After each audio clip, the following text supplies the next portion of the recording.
السلام عليكم ورحمة الله وبركاته. إن الحمد لله نحمده ونستعينه ونستغفره ونعوذ بالله من شرور أنفسنا وسيئات أعمالنا. من يهده الله فلا مضل له ومن يضلل فلا هادي له، وأشهد أن لا إله إلا الله وحده لا شريك له، وأشهد أن محمدا عبده ورسوله. يا أيها الذين آمنوا اتقوا الله حق تقاته ولا تموتن إلا وأنتم مسلمون. يا أيها الناس اتقوا ربكم الذي خلقكم من نفس واحدة وخلق منها زوجها وبث منهما رجالا كثيرا ونساء، واتقوا الله الذي تساءلون به والأرحام إن الله كان عليكم رقيبا. يا أيها الذين آمنوا اتقوا الله وقولوا قولا سديدا يصلح لكم أعمالكم ويغفر لكم ذنوبكم، ومن يطع الله ورسوله فقد فاز فوزا عظيما. أما بعد فإن أصدق الحديث كتاب الله، وخير الهدي هدي محمد صلى الله عليه وآله وسلم، وشر الأمور محدثاتها وكل محدثة بدعة وكل بدعة ضلالة وكل ضلالة في النار.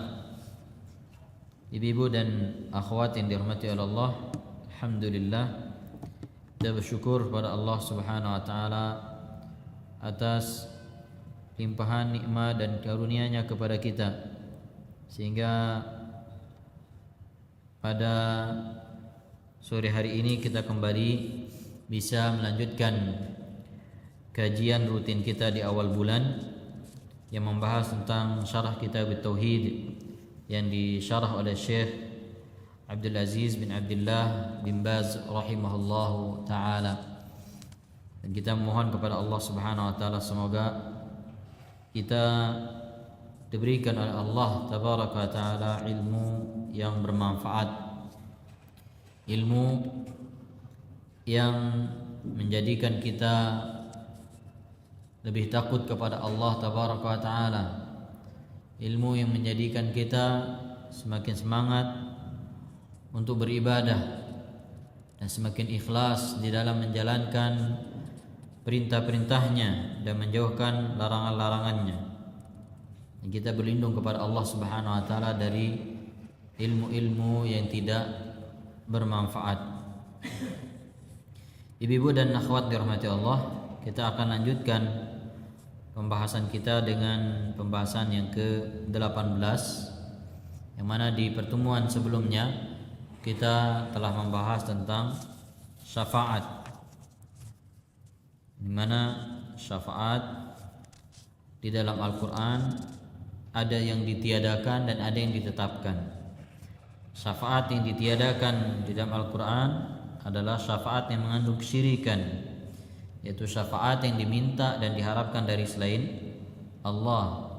Adapun syafaat yang ditetapkan adalah syafaat yang benar, yang diminta dari Allah tabaraka ta'ala. Kemudian juga kita sebutkan bahwa syafaat yang akan didapatkan oleh seorang ada syaratnya. Yang pertama, izin Allah Subhanahu wa taala kepada orang yang memberikan syafaat. Kemudian yang kedua, keridhaan Allah terhadap orang yang akan menerima syafaat. Kemudian syafaat juga terbagi menjadi dua, yaitu syafaat Nabi sallallahu alaihi wasallam yang khusus untuk beliau atau khusus yang diberikan oleh beliau. Kemudian yang kedua, syafaat yang bisa diberikan oleh Nabi dan selain beliau dari orang-orang beriman dan orang-orang saleh. Dan adapun syafaat Nabi sallallahu alaihi wasallam yang menjadi kekhususan beliau ada tiga. Yang pertama, syafaatul uzma, syafaat yang paling besar, yaitu syafaat beliau untuk orang-orang di padang mahsyar. Kemudian yang kedua, syafaat beliau untuk pamannya agar siksaannya diringankan. Kemudian yang ketiga, syafaat beliau kepada penduduk surga agar mereka bisa masuk ke dalam surga. Dan kemudian ada syafaat yang umum bisa diberikan oleh Nabi SAW dan juga selain beliau. Dan orang yang paling ikhlas mendapatkan syafaat adalah, atau orang yang paling bahagia mendapatkan syafaat adalah orang-orang yang mengikhlaskan ibadahnya untuk Allah Azza wa Jalla. Orang yang mengucapkan la ilaha illallah ikhlas dari hatinya. Kita lanjutkan dengan bab yang ke-18, yaitu babu qaulillahi ta'ala innaka la tahdi man ahbabta. Sesungguhnya engkau tidak akan memberikan hidayah kepada orang yang engkau cintai. Berkata Syekh bin Baz rahimahullah ta'ala, beliau mengatakan hadzal bab dzakarahu al-muallif li bayani anna ar-rusula wa afdaluhum Muhammad sallallahu alaihi wasallam la yamlikuna syai'an min amrillah illa ma a'tahumullah. Pembahasan ini disebutkan oleh muallif, yaitu Syekh Muhammad At-Tamimi rahimahullah, untuk menjelaskan bahwa para rasul seluruhnya dan rasul yang paling mulia di antara mereka yaitu Muhammad sallallahu alaihi wasallam tidak mampu memberikan sesuatu dari perkara-perkara Allah Subhanahu wa taala illa ma a'tahumullah, kecuali yang Allah Subhanahu wa taala berikan. Jadi tujuan dari bab ini adalah untuk menjelaskan bahwa para rasul, termasuk rasul yang terbaik yang paling mulia Nabi kita Muhammad sallallahu alaihi wasallam, tidak punya kemampuan untuk melakukan apa-apa dari urusan-urusan Allah yang menjadi urusan Allah tabaraka wa taala. Mereka tidak punya keikutsertaan di dalam mengatur atau memberikan atau menghalangi sesuatu yang menjadi urusan Allah Subhanahu wa taala, kecuali yang Allah Subhanahu wa taala berikan kepada mereka kemampuan. Wa annahum la yastati'una hidayatal bashar, dan mereka tidak mampu memberikan hidayah kepada manusia, yang termasuk menjadi urusan dan kekhususan Allah adalah memberikan hidayah. Allah yang mengatur siapa orang yang berhak mendapatkan hidayah dan siapa yang tidak. Maka para rasul, para nabi, termasuk nabi kita Muhammad sallallahu alaihi wasallam, tidak memiliki kemampuan dalam hal ini, karena ini menjadi kekhususan Allah Subhanahu wa taala, ini menjadi urusan Allah. Illa man hadahullah, kecuali orang-orang yang diberikan hidayah oleh Allah. Fahum marbubun maqhurun laisa lahum minat tasarrufi illa ma ja'alallahu lahum. Maka para rasul, para nabi, termasuk Nabi Muhammad sallallahu alaihi wasallam, mereka diatur oleh Allah Subhanahu wa taala urusan-urusannya. Maqhurun, mereka dikuasai oleh Allah Azza wa Jalla. Allah yang mengatur mereka, Allah yang menguasai mereka. Mereka tidak punya kewenangan untuk mengatur kecuali yang telah Allah Subhanahu wa taala jadikan untuk mereka. Lidzalika la yasluhu ayyu'badu min dunillah.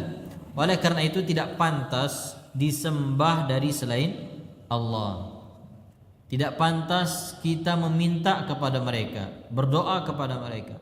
Tidak pantas juga diminta syafaat.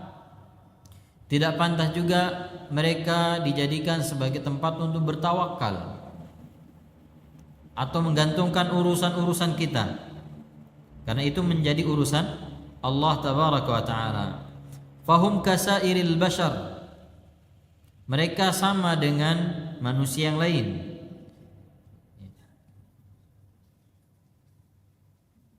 Lakinillahu faddalahum birrisalati wan nubuwati, tetapi mereka dimuliakan oleh Allah Subhanahu wa taala dengan risalah, dengan kerasulan, dan juga dengan kenabian. Adapun sifat mereka sebagai manusia sama dengan manusia-manusia yang lain. mereka makan, mereka minum. Nabi SAW menyebutkan, amma ana atazawwajun nisa wa anamu, adapun saya menikah, saya juga tidur, kata Nabi SAW. Beliau juga makan, beliau juga sakit, bahkan beliau pernah kena dengan sihir, beliau juga diracun ya, di perang Uhud beliau pernah terluka. Jadi semua yang bisa terjadi pada manusia bisa terjadi pada Nabi SAW, karena beliau adalah manusia. Akan tetapi beliau memiliki kemuliaan dan keutamaan yang sangat tinggi di sisi Allah. Apa itu? Sebagai seorang rasul, sebagai nabi.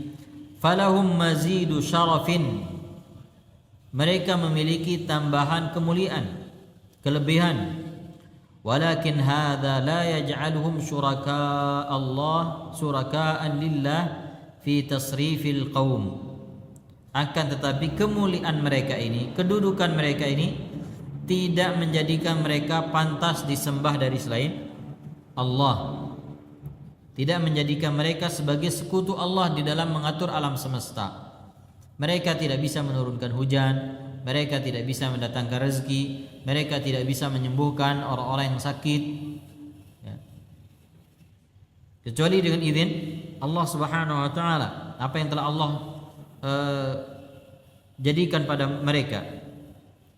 Au ilmil ghaib, demikian juga mereka tidak mengetahui ilmu ghaib.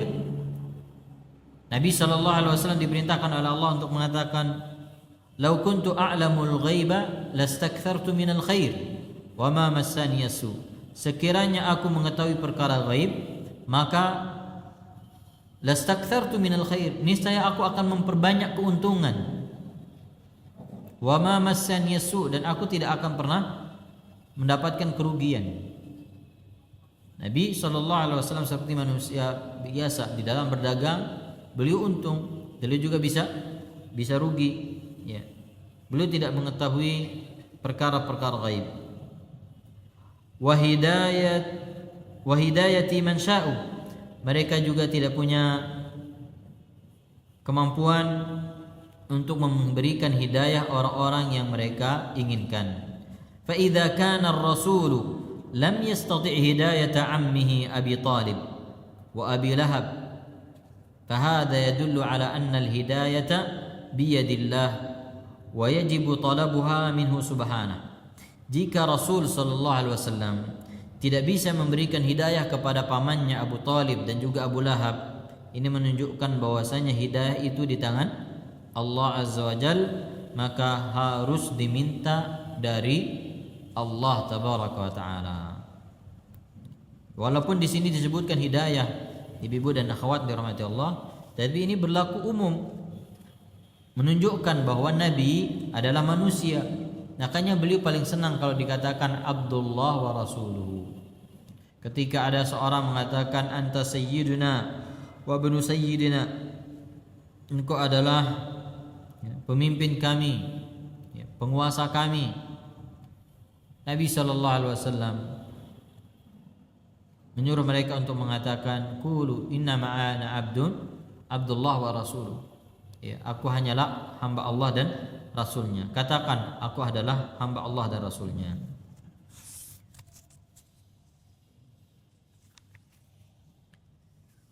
Firman Allah Subhanahu wa taala, fahada babu bayani anna al-hidayah allati madmunuha qabulul haqqi warridha bihi la yamlikuha ahadun ghairullah. Bab ini menjelaskan bahwa hidayah yang menjadikan seorang menerima kebenaran dan ridha dengannya tidak ada yang mampu memberikannya kecuali atau selain Allah Subhanahu wa taala. Di sini Syekh Muhammad At-Tamimi rahimahullah menyebutkan firman Allah, innaka la tahdi man ahbabta walakinnallaha yahdi man yasha. Sesungguhnya engkau tidak bisa memberikan hidayah kepada orang-orang yang kau cintai, tetapi Allah yang memberikan hidayah kepada orang-orang yang Dia kehendaki. Kata Syekh, ammal hidayatu allati bima'na ad-dalalati wal irsyad wal bayan fahiya biyadi rusul wa atba'ihim minal ulama wad du'at. Adapun hidayah dengan makna memberikan petunjuk, arahan dan penjelasan, maka ini adalah hidayah yang ada di tangan para rasul dan para pengikutnya dari para ulama dan dai. Adapun hidayah yang dimaksudkan dalam ayat tadi, hidayah apa Ibu? Hidayah yang dimaksudkan adalah hidayah taufik, yang menjadikan seseorang itu menerima kebenaran. Adapun hidayah yang maknanya memberikan penjelasan, menunjukkan seorang kebaikan dan keburukan, ini bisa dilakukan oleh para rasul dan para pengikutnya dari ulama dan orang-orang yang berdakwah. Sehingga dengan demikian hidayah itu ada berapa? Ada dua. Ada hidayatut taufiq. Hidayatut taufiq adalah hidayah agar seorang menerima kebenaran. Ini hanya bisa diberikan oleh Allah Subhanahu wa taala, yang disebut dengan hidayatu at-taufiq. Dalilnya adalah ayat ini. Ya. Ayat dalam surat Al-Qasas ayat 56. Hidayatu taufiq. Adapun yang kedua, hidayatu dalalati wal irsyad. Hidayah berupa petunjuk, penjelasan, keterangan, menjelaskan ini benar, ini salah. Ini hidayah bisa diberikan oleh selain Allah, dari para rasul, ulama, para dai. Mereka bisa menjelaskan mana jalan yang benar dan mana jalan yang salah. Ya. Mereka bisa menjelaskan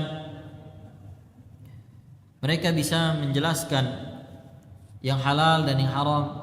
Mereka menjelaskan mana yang hak dan mana yang batil. Maka hidayah yang bisa diberikan oleh para rasul dan ulama serta dai adalah hidayatud dilalati wal irsyad. Hidayah berupa penjelasan. Sebagaimana firman Allah Subhanahu wa taala, "Wa innaka latahdi ila siratim mustaqim." Sesungguhnya engkau bisa memberikan hidayah kepada jalan yang lurus. Ya. Perhatikan di sini ibu dan akhwat dirahmati Allah. Dalam surat Al-Qasas ayat 56 dengan ayat dalam surat Asy-Syura ayat 52 seolah-olah bertentangan satu sama lain. Di dalam surat Al-Qasas Allah menjelaskan bahwa engkau tidak bisa memberikan hidayah kepada orang yang engkau cintai. Di ayat dalam surat Asy-Syura ayat 52 menjelaskan bahwa engkau bisa memberikan hidayah kepada jalan yang lurus. Seolah-olah kelihatan bertentangan. Namun kedua ayat ini menjelaskan atau menyebutkan hidayah yang berbeda. Hidayah yang dimaksudkan dalam surat Al-Qasas adalah hidayatut taufiq, yang tidak bisa diberikan kecuali oleh Allah Subhanahu wa taala. Adapun hidayah yang dimaksudkan dalam surat Asy-Syura adalah hidayah berupa penjelasan. Itu bisa dilakukan oleh Nabi sallallahu alaihi wasallam dan pengikut-pengikut beliau yang menjelaskan ilmu, yang menjelaskan agama, memberikan nasihat dan seterusnya. Wa innaka latahdi ila siratim mustaqim. Sungguhnya engkau bisa memberikan hidayah kepada jalan yang lurus. Ay turshidu wa tadullu wa tad'u ila siratim mustaqim. Engkau bisa memberikan petunjuk, mengarahkan dan mengajak kepada jalan yang lurus. Walakin la yastati'u an yu'athiru fil qulub hatta tuqbalul haqqu. Akan tetapi mereka tidak bisa mempengaruhi hati sehingga orang itu bisa menerima kebenaran. Bal hiya lillah. Yang bisa mempengaruhi hati seperti ini hanyalah Allah Subhanahu wa taala. Ini termasuk kita juga ibu-ibu dan akhwat dirahmati Allah, di dalam mendidik anak-anak kita, di dalam memberikan nasihat, baik itu kepada anak kita, keluarga kita, kita harus paham bahwa tugas kita adalah menjelaskan. Ya. Kita tidak mampu menjadikan orang itu berubah atau menerima apa yang kita sampaikan dari kebenaran, tidak mampu. Kewajiban kita hanya menyampaikan, kewajiban kita hanya mengajarkan. Ya. Dan apa hikmahnya ibu-ibu? Kadang ada orang yang menerima hidayah, ada yang menerima, ada yang tidak. Ya. Agar kita yakin bahwa ini adalah hak Allah tabaraka wa taala. Ini adalah kekuasaan Allah. Kita tidak mampu menjadikan semua orang mendapatkan hidayah. Ya. Tidak bisa. Kemudian juga ada ketika kita memberikan nasihat, ada yang menerima. Itu tujuannya dan hikmahnya agar kita tidak berputus asa. Sehingga kita terus berusaha untuk memberikan nasihat, mengajak orang kepada kebaikan. Ya. Maka ada yang Allah Subhanahu wa taala berikan hidayah dari penyampaian kita, ada juga yang tidak. Tujuannya adalah agar kita mengakui ini semuanya adalah kelebihan dari Allah tabaraka wa taala, dan tujuannya juga atau hikmahnya agar kita tidak sombong. Sekiranya semua orang yang kita nasihati menerima nasihat kita, pasti kita sombong. Ya. Ibarat orang ketika bisa berhasil menasihati orang yang selama ini sulit dinasihati, mungkin itu akan menjadi ceritanya terus menerus, bahwa dia sekali menasihati orang langsung orang itu berubah. Ya. Maka ini juga penting ibu-ibu dalam kita mengarahkan anak-anak kita. Ya, kita berusaha lihat para nabi, dan di sini disebutkan Nabi SAW tidak bisa memberikan hidayah orang yang beliau cintai. Lalu apalagi kita. Ya, kenapa disebutkan man ahbabta? Karena orang yang sudah mendapatkan hidayah akan paling bahagia ketika orang yang dia cintai juga mendapatkan hidayah. Dan sebaliknya ibu-ibu, kalau orang-orang yang kita cintai belum mendapatkan hidayah, ini bisa menjadi pikiran, bisa menjadi beban. Ya. Misalnya ada seorang suami, istrinya belum mendapatkan hidayah, ya, belum punya perhatian terhadap agama, atau sebaliknya. Kan tidak jarang ada yang kemudian berpisah, ya, gara-gara pasangannya tidak mendapatkan hidayah dari Allah Subhanahu wa taala.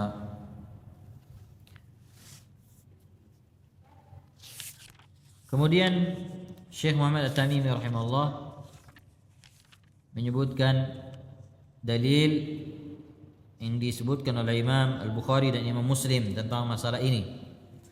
Wa fi sahihi an Ibn al-Musayyib an abihi qala. Di dalam sahih, itu sahih Bukhari dan Muslim, maksudnya di dalam hadis yang sahih.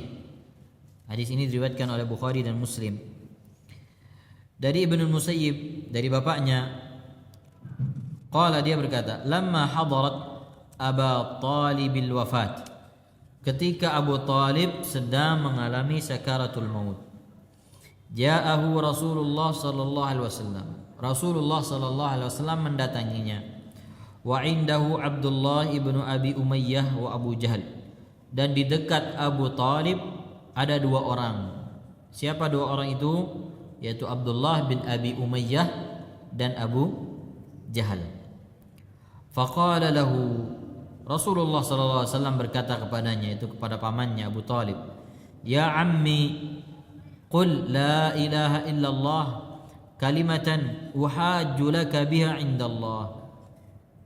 Wahai pamanku, ucapkan la ilaha illallah, kalimat yang dengannya aku bela engkau nanti di sisi Allah. Faqala lahu, lalu Abdullah bin Abi Umayyah dan Abu Jahal berkata kepada Abu Talib, atarghabu an millati Abdul Muttalib, apakah kamu sudah benci dengan agamanya Abdul Muttalib, yaitu kakeknya Nabi. Abdul Muttalib adalah kakeknya Nabi. Apakah engkau mau meninggalkan agamanya Abdul Muttalib? Fa'aada alaihi Nabi sallallahu alaihi wasallam. Nabi kembali mengulang, menyuruh dan meminta pamannya untuk mengucapkan la ilaha illallah. Fa'aada, lalu kedua orang itu, Abdullah bin Abi Umayyah dan Abu Jahal, kembali juga mengulang dan mengatakan, atarghabu an millati Abdul Muttalib, apakah kamu mau meninggalkan agamanya Abdul Muttalib? fakana akhiru ma qala huwa ala millati Abdul Muttalib. Ya, maka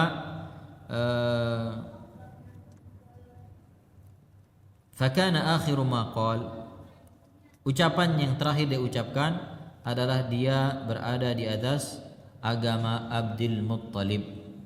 Ya.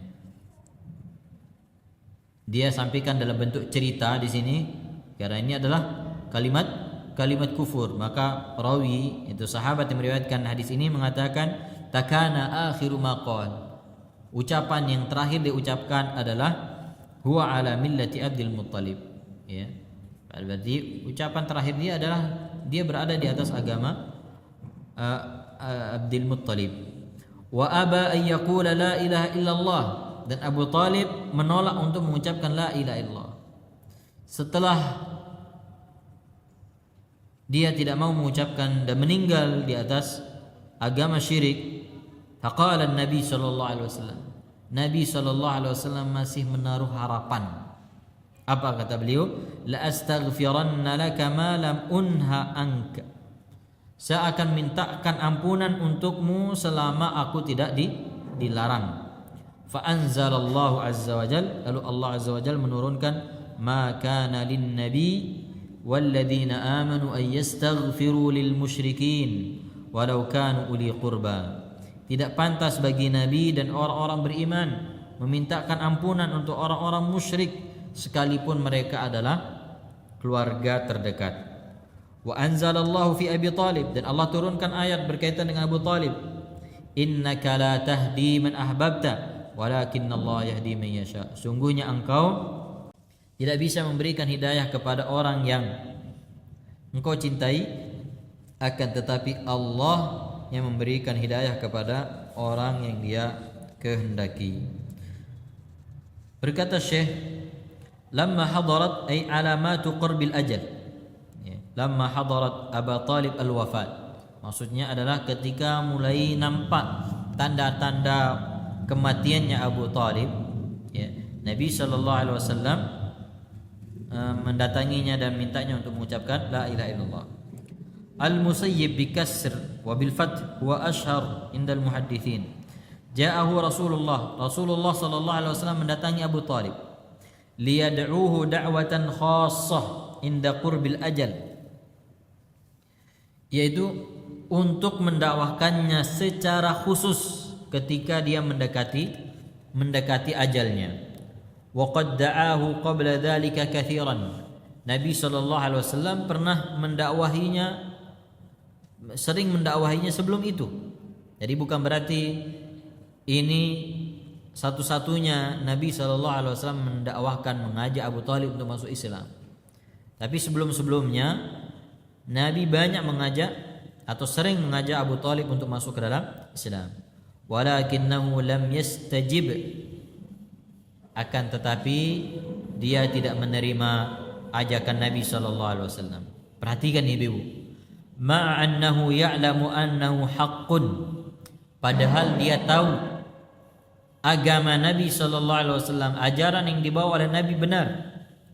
Walakinnahu la yuridu ay yajlibal masabbata liqaumihi ala za'mih, akan tetapi dia tidak mau dicela oleh kaumnya, tidak mau dibuli oleh kaumnya, ya, tidak mau mendapatkan celaan dari kaumnya. Walidha qala fi syi'ri, oleh karena itu dia ucapkan dalam syairnya, ya, dalam syairnya Abu Talib mengucapkan, walaqad alimtu bi anna dina Muhammadin min khairi adyanil bariyati dina laula al-malamata wa hadara masabbatin lawajadtani munsyarihan bidzaka bayyinan. Sungguh aku telah mengetahui bahwa agama Muhammad adalah sebaik-baik agama. Jadi dia sudah tahu bahwa agama Muhammad adalah sebaik-baik agama. Kalau bukan karena takut celaan dan menghindari hinaan, niscaya engkau akan dapatkan aku telah berlapang dada untuk menjadikannya sebagai agama. Ya. Ini menunjukkan ibu-ibu dan akhwat dirahmati oleh Allah bahwa orang yang mengetahui kebenaran ya, kadang masih takut menerimanya karena takut apa? Hinaan, takut dicela. Betapa banyak wanita dia ingin sekali menggunakan hijab, tapi takut dikucilkan oleh keluarganya. Banyak yang mengatakan keluarga saya tidak setuju, ya. Keluarga saya tidak setuju untuk berhijab.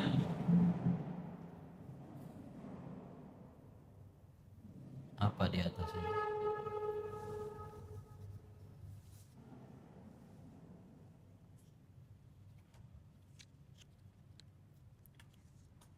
Ana pernah di salah satu ya pernah menanyakan ke beberapa akhwat yang belajar. Ana tanyakan karena ketika mereka belajar mereka berhijab ya. Namun sebagian mereka ada yang mengatakan ketika pulang rumah dia kembali tidak berhijab ya. Lalu ana minta mereka menulis alasan-alasannya. Di antara alasannya adalah pakaian yang seperti ini tidak diterima di tengah-tengah keluarganya. Jadi keluarganya menolak kalau dia berpakaian seperti itu. Jadi tidak menerima untuk dikucilkan oleh keluarganya. Ya.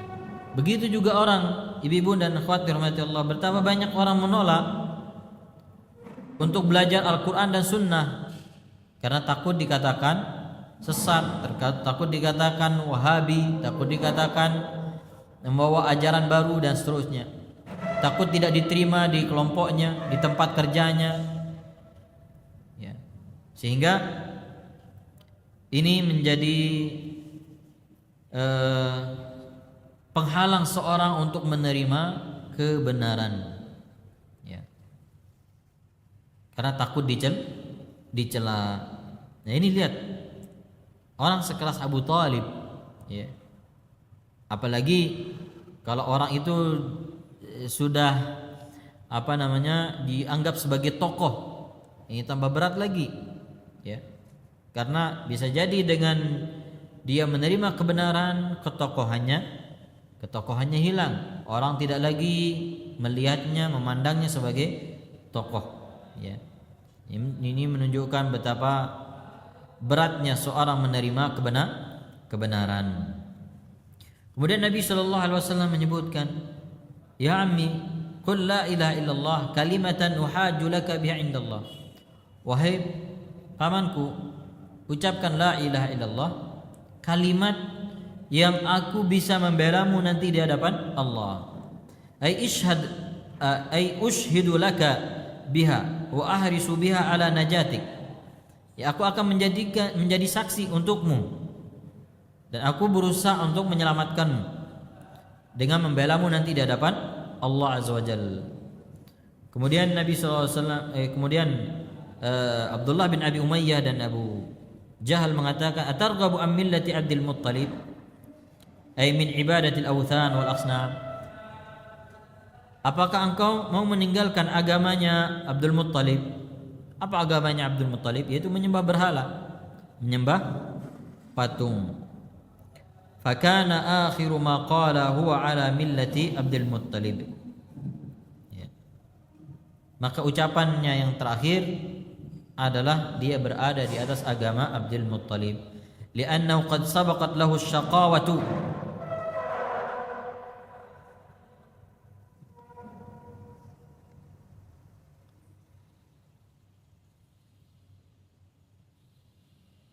Ini ada apa di atasnya?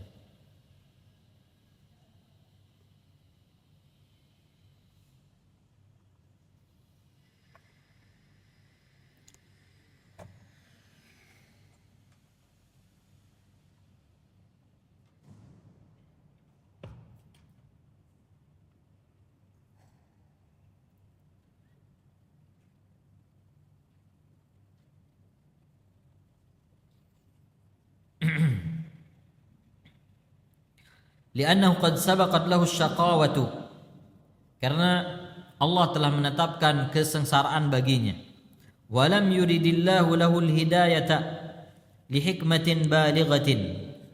Allah tidak menginginkan baginya hidayah tentu dengan hikmah besar di belakangnya. Fahuwa mata ala dini qaumihi, dan dia meninggal di atas agama kaumnya. Wa huwal haqqu wa ja'at bil ahaditsus sahihah, dan itulah yang benar mengenai meninggalnya atau matinya Abu Talib, bahwa dia meninggal di atas agama syirik, ya, berdasarkan dalil ini dan hadis-hadis sahih yang lainnya. Ay an-nabi alaihi salatu wasalam fi ghamaratin minan annahu ra'ahu, dan Nabi sallallahu alaihi wasallam pernah melihatnya. Ay an-nabi sallallahu alaihi wasallam fi ghamaratin minan nar, Nabi pernah melihatnya, dia Abu Talib berada di dalam neraka. Fasyafa'a fihi, lalu Nabi sallallahu alaihi wasallam memberikannya syafaat, ya. Hatta sara fi dahdahin minan nar, sehingga dia berada di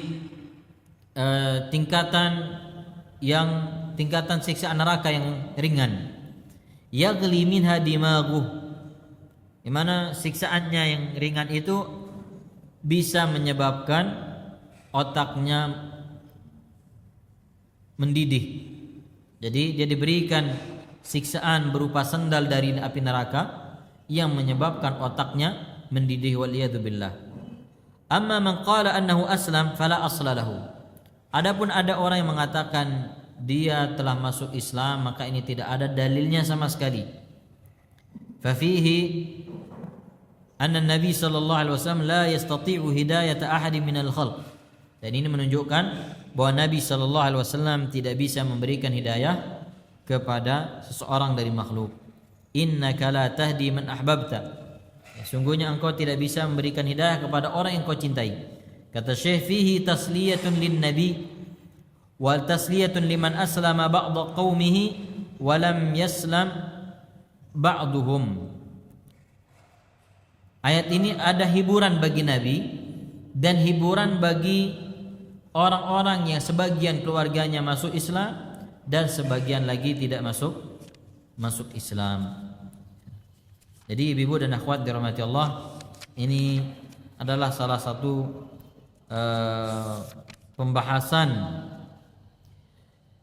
yang patut kita renungi berkaitan dengan hidayah. Kalau Nabi sallallahu alaihi wasallam saja tidak mampu memberikan hidayah kepada orang yang beliau inginkan mendapatkan hidayah, maka bersyukurlah kepada Allah Subhanahu wa taala kita mendapatkan hidayah. Walaupun kita tidak ada, ya, hubungannya sebagai kerabat Nabi, kemudian juga jarak kita dengan Nabi sallallahu alaihi wasallam sangat jauh, namun Allah Subhanahu wa taala memberikan kepada kita hidayah. Ini adalah nikmat besar, ya, yang wajib kita syukuri, ya. Kita gunakan nikmat hidayah ini, ya, sebaik mungkin. Kita jaga juga dengan kita belajar, dengan kita terus beramal. Kita berdoa kepada Allah Azza wa Jalla agar bisa istiqamah di atas hidayah. Ibu dan akhwat dirahmati Allah, kita sebutkan beberapa faidah dari pembahasan ini yang disebutkan juga oleh Syekh Muhammad At-Tamimi rahimahullah.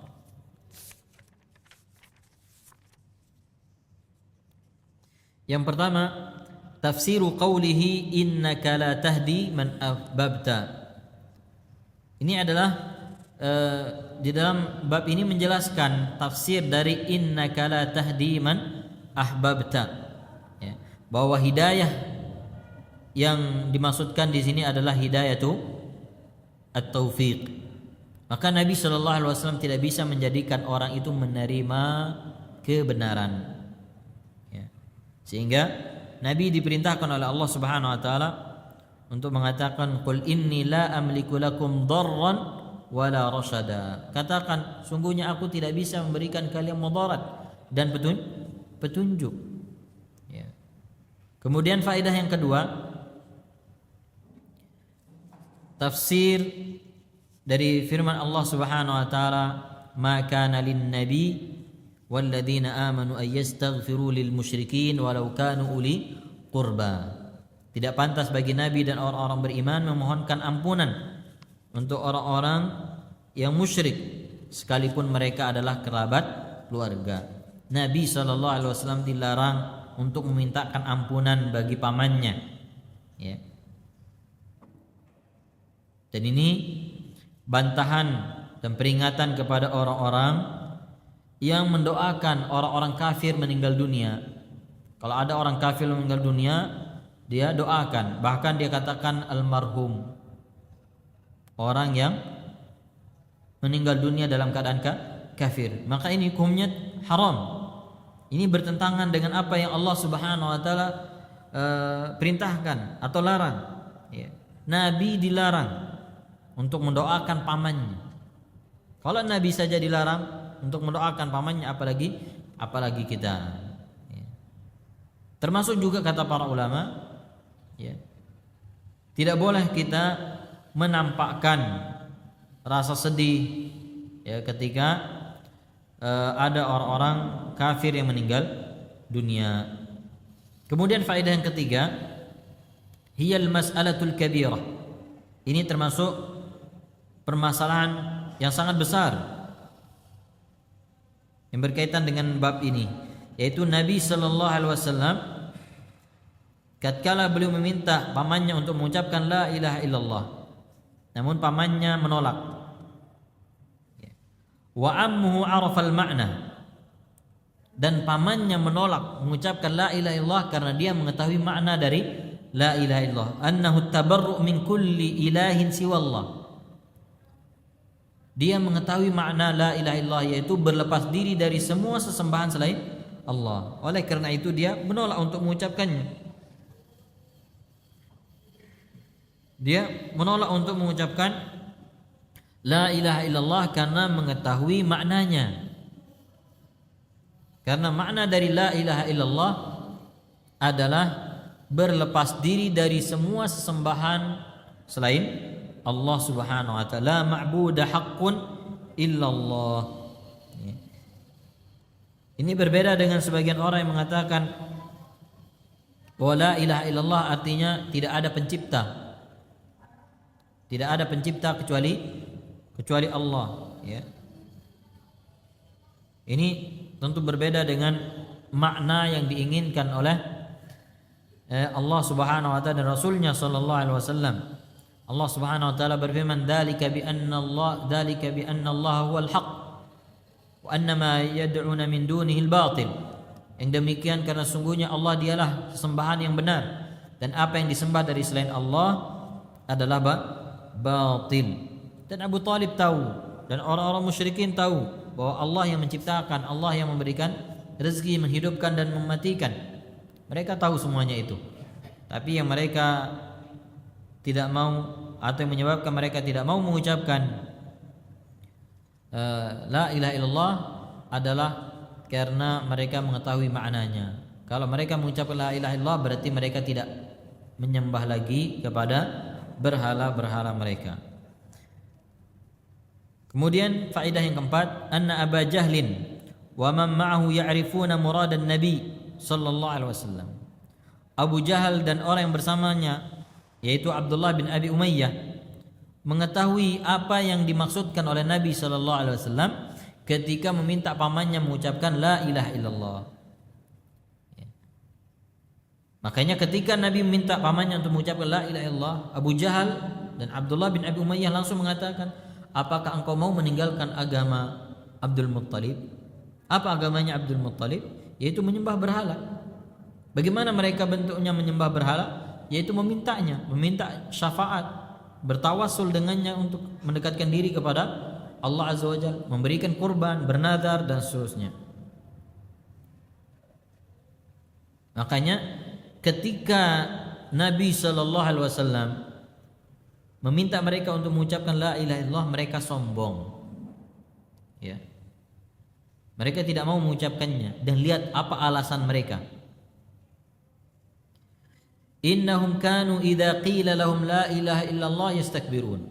Mereka orang-orang musyrikin, jika dikatakan kepada mereka la ilaha illallah atau diajak untuk mengucapkan la ilaha illallah, yastakbirun, mereka sombong, mereka menolak.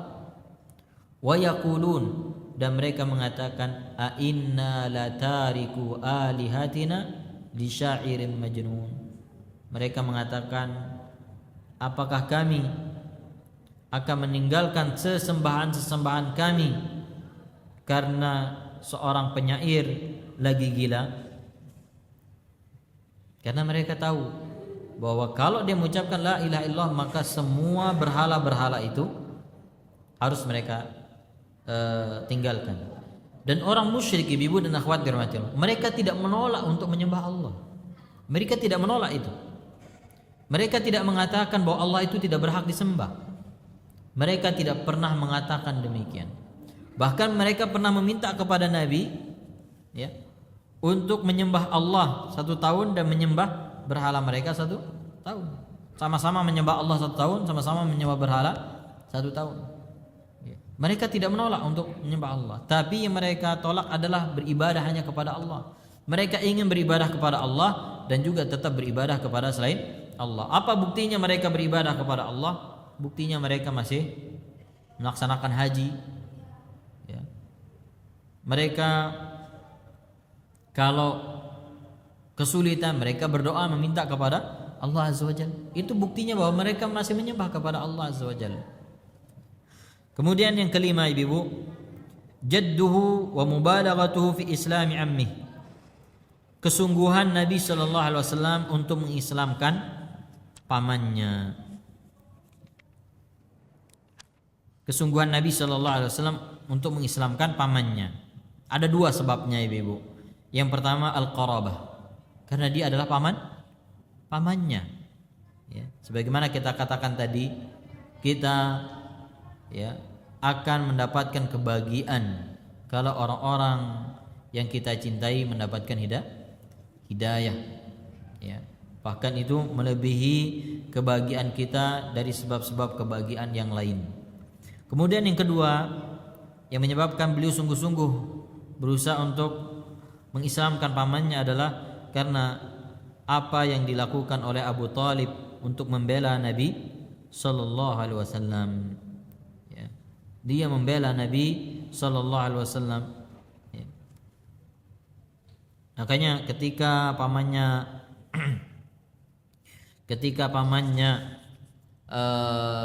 sudah tidak ada lagi, orang-orang Quraisy lebih leluasa untuk mengganggu Nabi sallallahu alaihi wasallam. Ya, sehingga ini yang menyebabkan Nabi begitu semangat dan bersungguh-sungguh untuk mengislamkan pamannya. Ya. Namun Allah Subhanahu wa taala menghendaki yang berbeda.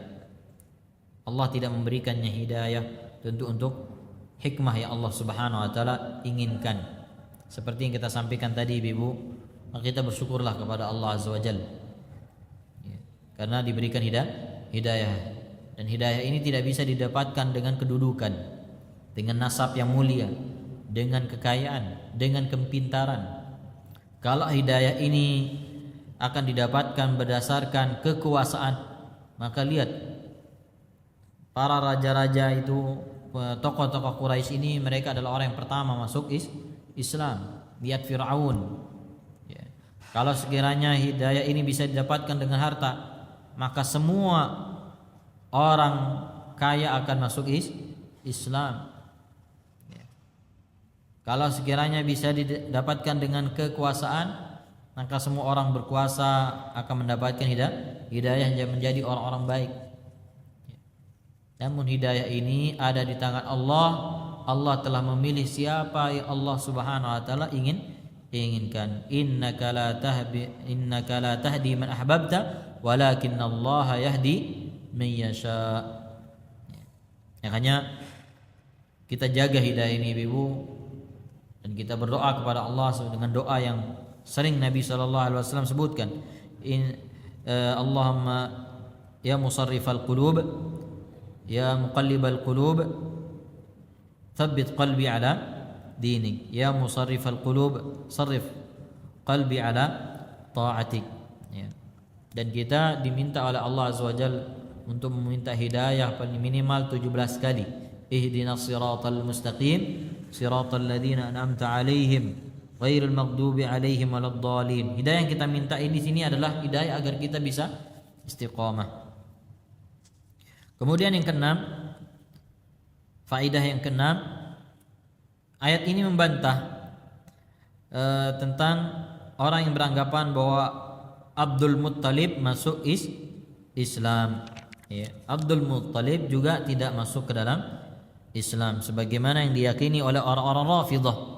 Ya, orang-orang Rafidhah meyakini Abdul Muttalib itu masuk ke dalam Islam, dan juga menunjukkan bahwa ibu-ibu, orang tidak cukup masuk ke dalam Islam karena meyakini Islam itu benar. Dia harus mengucapkan la ilaha illallah, meyakini dengan hati dan mengamalkan apa yang menjadi konsekuensinya, sehingga iman itu terdiri dari apa? 3, i'tiqadun bil qalb wa qaulun bil lisan wa amalun bil jawarih. Ya, iman itu adalah keyakinan, ucapan dan perbuatan. Kemudian faedah yang ketujuh,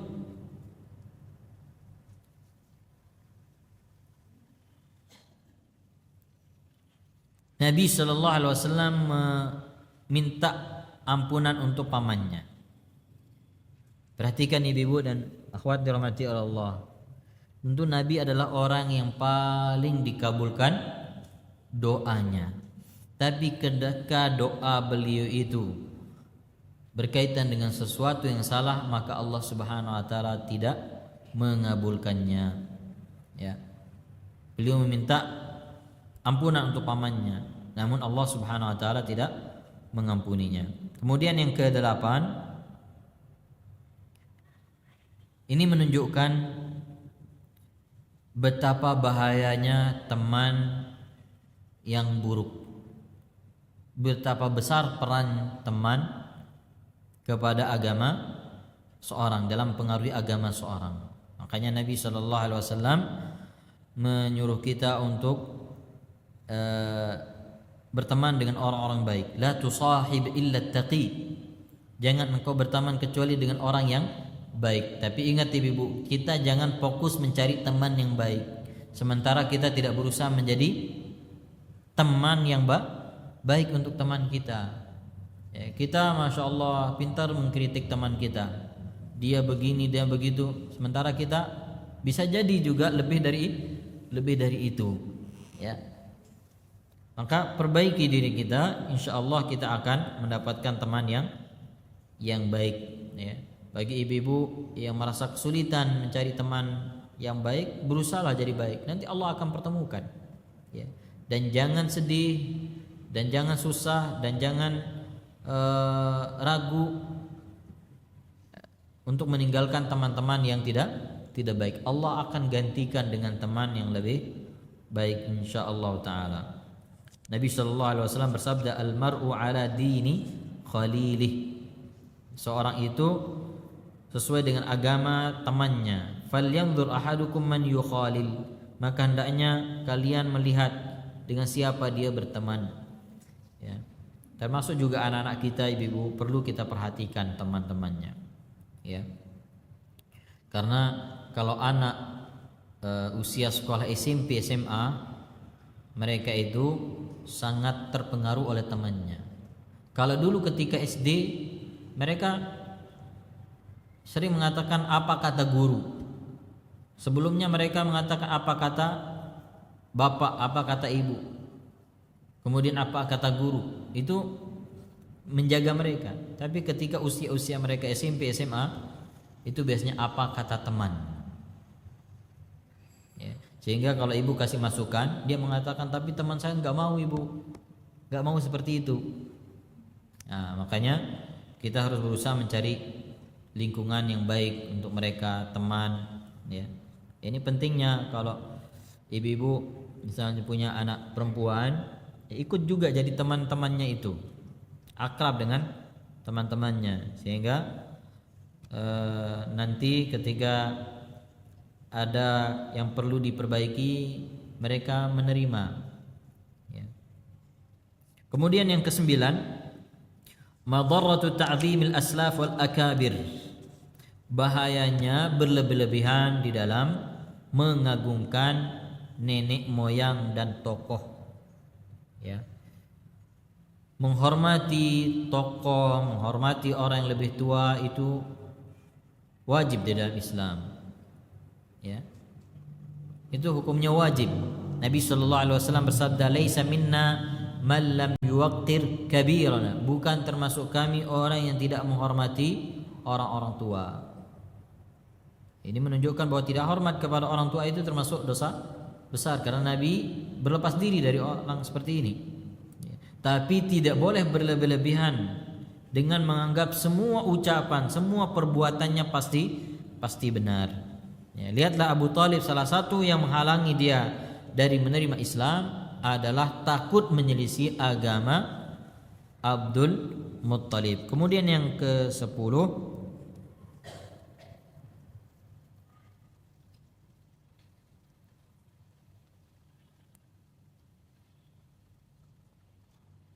syubhat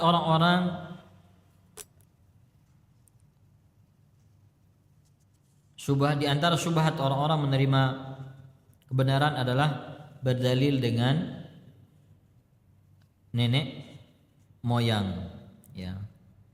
Tentu ibu-ibu dan akhwat dirahmati Allah, kita tidak dilarang untuk mengikuti nenek moyang kita asalkan mereka benar.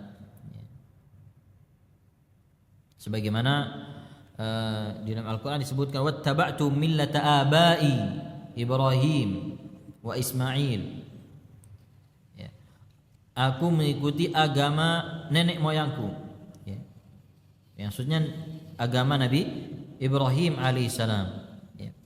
Maka tidak semua apa yang datang dari nenek moyang kita, ya, salah, dan tidak semua juga benar. Maka yang benar kita ambil, yang salah maka kita tolak, karena patokan benar dan tidak itu adalah agama, ya.